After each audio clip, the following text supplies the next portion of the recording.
Hello everyone, welcome to Study Smart Wala. So students, today we are going to continue with the chapter number 2, Rights in Indian Constitution of class 11 Pol Science. Okay, so happy reading with us. Let's begin. So beta ji, today the topics we are going to cover will be right against exploitation, right to freedom of religion. ये हमारे हम इसमें इस वाली video में अपने दो rights के बारे में जानेंगे, अपने फंडामेंटल राइट्स. ठीक है, तो राइट टू इक्वालिटी हमारा हो चुका है. ठीक है, तो राइट टू फ्रीडम भी हो चुका है, दो हो चुके हैं. अब हम ये दो राइट्स के बारे में और पढ़ेंगे. ठीक है, चलो चलते हैं.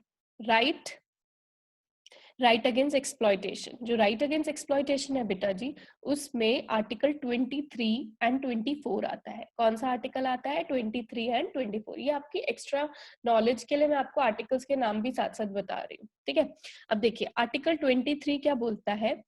Prohibition of traffic in human beings and forced labour. ठीक है, अब ये क्या है? ट्रैफिक इन ह्यूमन बींग्स का मतलब क्या है?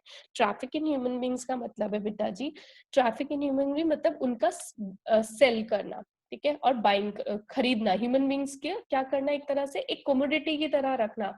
कमोडिटी क्या होता है? हम बेचते हैं, खरीदते हैं. वैसे ह्यूमन बींग्स के साथ बिहेवियर करना, ट्रैफिक इन ह्यूमन बींग्स. ठीक है, ट्रैफिकिंग कहते हैं उसको. ठीक है, एंड फोर्स्ड लेबर. और इसमें आता है इसका बिल्कुल प्रोहिबिशन होना, traffic in human beings and force labour. Force labour मतलब कि आप किसी को फोर्स कर रहे हो कि ये वाला काम आप करेंगे, एज ए मतलब लेबर उससे करवा रहे हो, लेकिन फोर्सफुल लेबर करवा रहे हो. अब आता है आर्टिकल 23 में दो उनकी सब कैटेगरी है. जैसे आर्टिकल 23(1) में क्या बोलता है? Traffic in human beings and beggar and other similar forms of forced labour are prohibited. ठीक है, 23(1) यही कहता है कि ह्यूमन ट्रैफिकिंग जो है दैट इज प्रोहिबिटेड. और फोर्स्ड लेबर होता है जबरदस्ती काम करवाना. और बेगर में क्या है?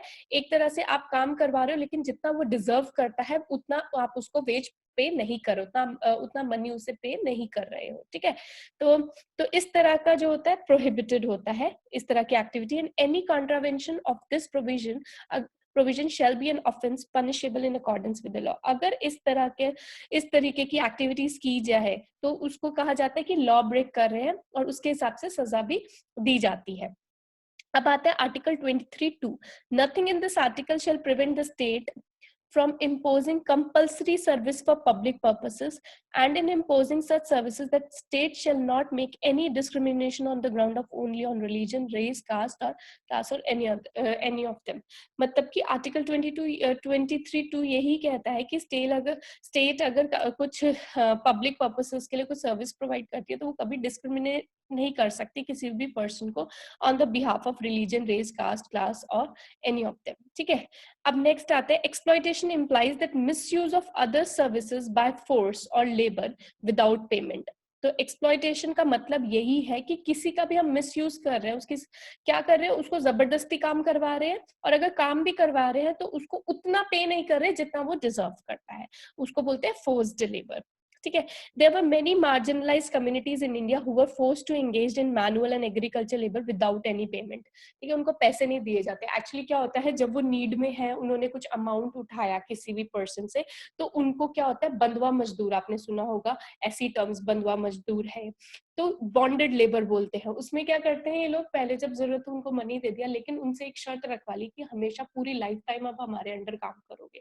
ठीक है, तो इस तरह की जो एक्टिविटी है ये प्रोहिबिटेड है, because it is violating our right, fundamental right, and it is the right against exploitation. ठीक है, labour without payment is known as begar. अगर आप लेबर कर रहे, काम करवा रहे हो, लेकिन उसके लिए पैसे नहीं पे कर रहे हो, तो उसको क्या कहते हैं? बेगर. ठीक है, उस एक्टिविटी को क्या कहते हैं? Begar. Article 23 forbids any form of exploitation. तो आर्टिकल 23 हमेशा क्या बोलता है? मना करता है किसी भी तरह की एक्सप्लॉयटेशन को. Also one can not be force to engage in labour against his or her will even if remuneration is given. और साथ ही साथ ये लॉ ये भी हमें बोलता है कि ये बताता है कि हम किसी से भी जबरदस्ती काम नहीं करवा सकते. अगर तुम उसको पूरा पैसा भी दे रहे हो, लेकिन उससे अगर वो नहीं करना चाहता उस काम को और आप फोर्सफुली करवा रहे हो, that is also a crime, that is also a offense. ठीक है, अब चलते आगे. Forced labour is forbidden by the constitution. Constitution हमारा साफ साफ कह देता है कि फोर्स्ड लेबर जो है वो नहीं होना चाहिए, किसी को भी हम फोर्सफुली काम नहीं करवा सकते हैं, ठीक है। It is consider forced labour if the less than minimum wages paid. तो फोर्स्ड लेबर उसे भी कहते हैं। बेगर किसको कहते हैं? अगर आप काम करवा रहे हो लेकिन उसका पेमेंट नहीं दे रहे हो। अगर आप काम करवा रहे हो और बहुत कम पे कर रहे हो, उसको फोर्स्ड लेबर भी कहा जाता है। और साथ ही साथ फोर्स्ड लेबर वो भी होता है, आप पूरा पे कर रहे हो लेकिन उस जिससे आप करवा रहे हो उसका काम करने का बिल्कुल भी मन नहीं है उस काम को करने का। This article also makes bonded labour अनकॉन्स्टिट्यूशन। Bonded labour मैंने आपको बता ही दिया, बंधुआ मजदूर, जैसे कि उनको जब नीड हुई तो उन्होंने पैसे उठाए लेकिन बाद में उनसे ये शर्त रखा दी कि पूरे लाइफ टाइम तुम हमारे अंडर काम करोगे। तो this is also unconstitution. Bonded labour is when a person force to offer services out of loan. देखो उसने लोन उठाया या डेब्ट, वो कर्जे में डूब गया, कैन नॉट बी रीपेड, वो पैसे नहीं दे पाया, चुका नहीं पाया उन पैसों को, तो उस टाइम पे the constitution makes coercion of any kind unconstitution. किसी भी तरह का फोर्सफुल एक्शन क्या माना जाएगा? अनकॉन्स्टिट्यूशन। दस forcing landless person into labour and forcing helpless women into prostitution is अनकॉन्स्टिट्यूशन। ये भी अनकॉन्स्टिट्यूशन है। किसी को जबरदस्ती प्रोस्टिट्यूशन के काम में लगाना, तो उसको भी क्या बोला गया? Unconstitution. The article also make trafficking unconstitution. Trafficking मतलब selling and buying of human beings, ठीक है, ये है लिखा हुआ। Trafficking involve selling and buying and of men and women for illegal and immoral activities, तो उसको क्या बोलते हैं? ट्रैफिकिंग। ये भी क्या है? Unconstitutional activity. Even though constitution does not explicitly ban slavery, article 23 has a wide scope because of the inclusion of term forced labour and traffic. समझ आ रहा है आपको? मतलब ठीक है, ये वाली फोर्स्ड, मतलब आर्टिकल 23 किसको रोकता है? प्रोहिबिट किसको करता है? ठीक है, आप एज ए स्लेव किसी से काम करवा, मतलब आपने कोई वर्क के लिए बंदे को रखा है, वो ठीक है, लेकिन ये एक्टिविटीज गलत है ना, फोर्स्ड लेबर और traffic, these all which will be considered as unconstitutional, ठीक है। अब चलते हैं आगे। आर्टिकल 24, आपको पता है राइट अगेंस्ट एक्सप्लॉयटेशन में क्या आता है? Article 23 and 24। 24 क्या कहता है? Prohibition of employment of children in factories. मतलब कि आप बच्चों को, छोटे बच्चों को, अब वो बच्चे कितने साल के होने चाहिए वो मैं बताऊंगी, फैक्ट्रीज में नहीं लगा सकते हो। कैसे? आर्टिकल 24 साफ साफ कहता है, no child below the age of 14 years. अगर 14 साल से कम उम्र है बच्चे की, उसको हम किसी भी फैक्ट्री या माइन में नहीं लगा सकते जहां पर जो कि कंसिडर्ड होते हैं ज्यादातर हैजार्डियस जॉब्स, ठीक है, जिससे उनकी लाइफ को खतरा हो सकता है, बहुत ही खतरनाक जहां पर वर्क होता है जो कि बच्चों के लिए हार्मफुल हो सकता है, वैसी फैक्ट्रीज में 14 साल से कम उम्र के बच्चों को नहीं एम्प्लॉयड कर सकते हैं। This article forbids the employment of children below the age of 14 in any of the hazardous industries और फैक्ट्रीज और माइन। Understood this? तो हमने अभी क्या पढ़ लिया? हमने राइट अगेंस्ट एक्सप्लॉयटेशन फिनिश कर लिया, जिसके अंदर आर्टिकल 23 और 24 आते हैं। 23 बात करते हैं ट्रैफिकिंग की, फोर्स लेबर की, बेगर की, ठीक है। उसके बाद हमने क्या बात की? हमने बात की आर्टिकल 24 की, जो कि प्रोहिबिट करता है कि जो चिल्ड्रन है वो उनकी एम्प्लॉयमेंट कहाँ नहीं होनी चाहिए। किस चीज को प्रोहिबिट करता है? अगर बच्चा 14 साल से कम की उम्र का है तो उसको किसी भी हैजार्डियस जॉब में नहीं ले सकते, हैजार्डियस इंडस्ट्री में या फैक्ट्री या माइन में वहां काम नहीं करवा सकते, ठीक है। अब आता है नेक्स्ट हमारा जो राइट है, right to freedom of religion, जो कि आर्टिकल 25 से 28 तक है। 25, 26, 27, 28, ठीक है। अब एक एक करके इसके बारे में पढ़ेंगे। आर्टिकल 25 क्या कहता है? आर्टिकल 25 कहता है freedom of conscious and free profession practice and propagation of religion. मतलब कि हम क्या कर सकते हैं, हमारी मर्जी। हमें पता है कि India is a secular country, तो ये right to freedom of religion क्या कहता है आर्टिकल 25? कि हमें फ्रीडम है कि हम फ्रीली उसे प्रोफेस करें, उसे प्रैक्टिस करें। अगर मैं रिलीजन मानती हूँ, हिंदू रिलीजन मानती हूँ, तो उसको आराम से प्रैक्टिस कर सकती हूँ, उसको आगे प्रोपोगेट कर सकती हूँ, ठीक है। आर्टिकल 25 गारंटी करता है कि the freedom of conscious, the freedom to profess, practice and propagate religion to all citizens, ठीक है। समझ आया आप लोगों को? तो आर्टिकल 25 क्या गारंटी करता है? सेम थिंग मैंने इधर बताई है, ठीक है, कि आप अपने रिलीजन को प्रोफेस कर सकते हो, वो जैसा आप चाहते हो, जिस रीति रिवाज से, जो जैसे आप अपने रिलीजन को आगे प्रोपोगेट करना चाहते हो, प्रैक्टिस करना चाहते हो, वो आप पे डिपेंड करता है और ये आपको पूरा राइट देता है उसको करने का, ठीक है। Above mention freedom are subject to public order, health and morality, इन चीजों को ध्यान देना चाहिए, लेकिन हेल्थ, मोरालिटी, पब्लिक ऑर्डर, इससे ठीक है, ये सब चीजें प्रॉब्लमैटिक ना हो। This article also gives a provision that state can make laws ये आर्टिकल ये भी प्रोविजन देता है कि स्टेट जो है लॉज किस किस चीज पे बना सकती है, that regulates and restrict any financial, economic, political or other secular activity associated with any religious practice. ये रेगुलेट कर सकती है, लॉज बना सकती है जो कोई भी ऐसी प्रैक्टिस हो जो कि रिस्ट्रिक्ट कर रही है फाइनेंशियली किसी भी रिलीजन को प्रोपोगेट होने, इकोनॉमिकली, पॉलिटिकली, कोई भी इन तीनों चीजों में से कोई भी रिलीजियस प्रैक्टिस को रिस्ट्रिक्ट कर रही है, तो उस पे ये लॉ बना सकती है स्टेट और रेगुलेट कर सकती है उस प्रॉपरली चैनलाइज कर सकते हो उस चीज को कि प्रॉब्लम ना है उसकी प्रैक्टिसिंग में।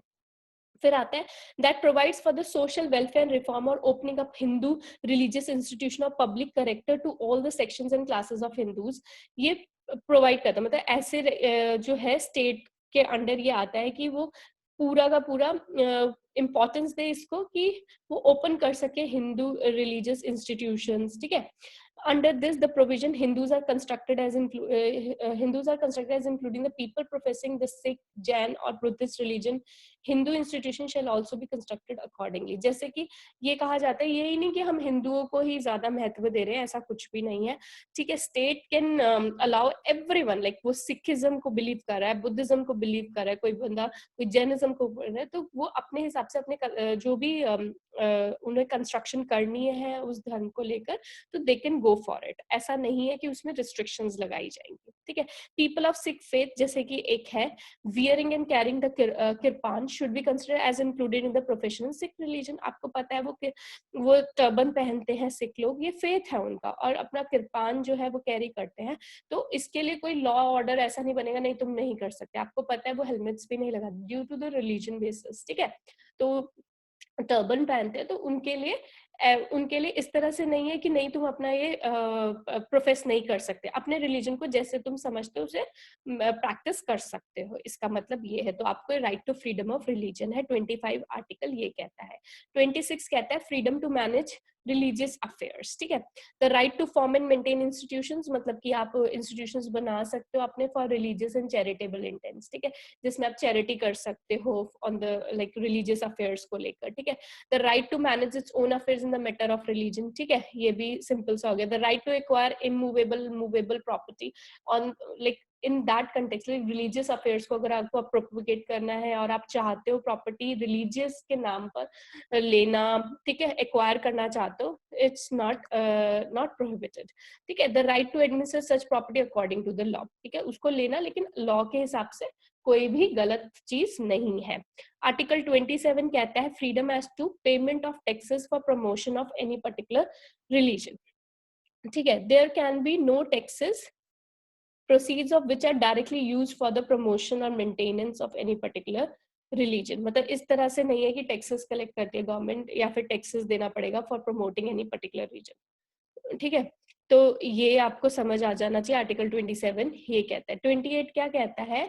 28 कहता है freedom as to attendance at religious instructions or religious worship certain educational institutions. इसका मतलब क्या है? सॉरी, इसका मतलब है this provides that no religious instruction shall be provided in state run educational institutions. मतलब इसका क्या है कि देखो, अगर स्टेट कोई एजुकेशनल इंस्टीट्यूशन चला रही है तो इसका मतलब ये नहीं है कि कोई पर्टिकुलर रिलीजन की उसमें क्या की जा रही है, पढ़ाई करवाई जा रही है, ऐसा नहीं होता है, ठीक है। तो बेसिकली अगर स्टेट रन है तो उसमें सभी रिलीजन की उतनी ही इंपॉर्टेंस है। ये नहीं कि एक पर्टिकुलर रिलीजन उधर फॉलो किया जाएगा या उसके बारे में नॉलेज दी जाएगी, ऐसा नहीं है। Education institution administered by the state but that were established under endowment or trust which requires that religious instruction shall be important such is example for above clause. इसका मतलब क्या है इस लाइन का? इस लाइन का मतलब ये है कि ठीक है वो स्टेट रन हो कोई भी ऐसा एजुकेशन इंस्टीट्यूट, लेकिन वो बना ही इसलिए है कि वो जैसे क्रिश्चियनिटी बेस पे कोई बना, वो चाहता है क्रिश्चियन जो रिलीजन है वो उसमें पढ़ाया जाए और बच्चे एडमिशन उस क्रिश्चियनिटी को पढ़ने के लिए ही एडमिशन ले रहे हैं। तो इन दैट केस वो फॉलो कर सकते हैं, उस पर्टिकुलर रिलीजन को पढ़ा सकते हैं, क्योंकि बच्चा अपनी मर्जी से उस रिलीजन में कुछ डिग्री हासिल करना चाहता है या फिर कोई एक ऐसा पढ़ाई करना चाहता है उस रिलीजन के बारे में. So in that institution the particular religion can be followed. Any person who attends any educational institution recognized by the state or receiving state aid shall not be required to participate in any religious instruction that may be imparted in such institutions. ये कहता है जो भी person attend करता है education institute जो कि state ने रिकॉग्नाइज कर रखा है और जिसको स्टेट हेल्प मिल रही है, not be required to participate in, वो किस में पार्टिसिपेट नहीं कर सकता, इन एनी रिलीजियस इंस्ट्रक्शंस में नहीं पार्टिसिपेट कर सकता that may be imparted in such institutions. ठीक है. और also attend any religious workshop in such institution unless he or she has given consent for the same. जब तक उसे मंजूरी नहीं मिल जाती वो किसी भी रिलीजियस इंस्टीट्यूशन में जाकर, मतलब एनी रिलीजियस वर्शिप, वहां पर जाकर वो क्या नहीं कर सकता, अटेंड नहीं कर सकता है. ठीक है. रिलीजियस वर्शिप जब तक उसे कंसेंट नहीं मिल जाता. In the case of minors the guardians should have given consent for the same. अब ये क्या माइनर्स का मतलब क्या है, जो छोटे बच्चे हैं उसमें गार्जियंस जो होंगे उनके, वो अगर कंसेंट देते हैं तभी वो ऐसे रिलीजियस इंस्टीट्यूशंस को क्या कर सकते हैं, आकर अटेंड कर सकते हैं, मतलब जहां पर ये पर्टिकुलर एक इंस्ट्रक्शंस चलती है. Understood this? So we have completed this also. right to freedom of religion जो कि आर्टिकल 25 से 28 तक है. 25 कहता है कि आप प्रोपेगेट कर सकते हो, अपने रिलीजन को फ्रीली प्रोफेस कर सकते हो, प्रैक्टिस कर सकते हो.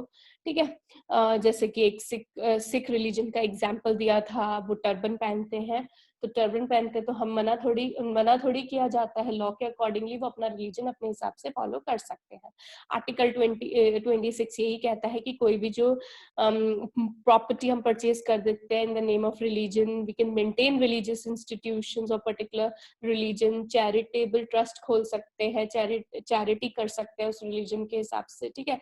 आर्टिकल 27 कहता है कि कोई टैक्स नहीं होगा, there can be no taxes that proceeds of which are directly used for the promotion, जो कि प्रमोशन के लिए यूज हो, जो उससे टैक्स से जो मनी कलेक्शन है वो किसके लिए यूज हो, डायरेक्टली यूज हो प्रमोशन के लिए, किसी पर्टिकुलर रिलीजन, ऐसा नहीं. ठीक है. 28 जो कहता है वो कहता है कि जो स्टेट रन है रिलीजियस, जो स्टेट रन जो भी एजुकेशन इंस्टीट्यूट है उसमें पर्टिकुलर एक रिलीजन का प्रोपेगेंडा नहीं होगा. लेकिन अगर स्टेट रन है लेकिन वो पर्टिकुलर उसी रिलीजन के लिए बने और particular persons are coming to attend it for education only, for learning that particular religion, so that is allowed. Okay. और अगर कोई रिलीजियस इंस्ट्रक्शन जो भी रिलीजियस वर्शिप है अगर उसको अटेंड करना हो तो किसका कंसेंट लेना पड़ता है, he she given the consent for the same. ऐसे ही माइनर्स के केस में गार्जियंस देंगे कंसेंट तब भी वो अटेंड कर सकते हैं. ठीक है. So stay tuned with study smart वाला. Like share comment and subscribe our channel. Happy learning with us. We'll soon come with the next video for you all. Till then, bye. Take care.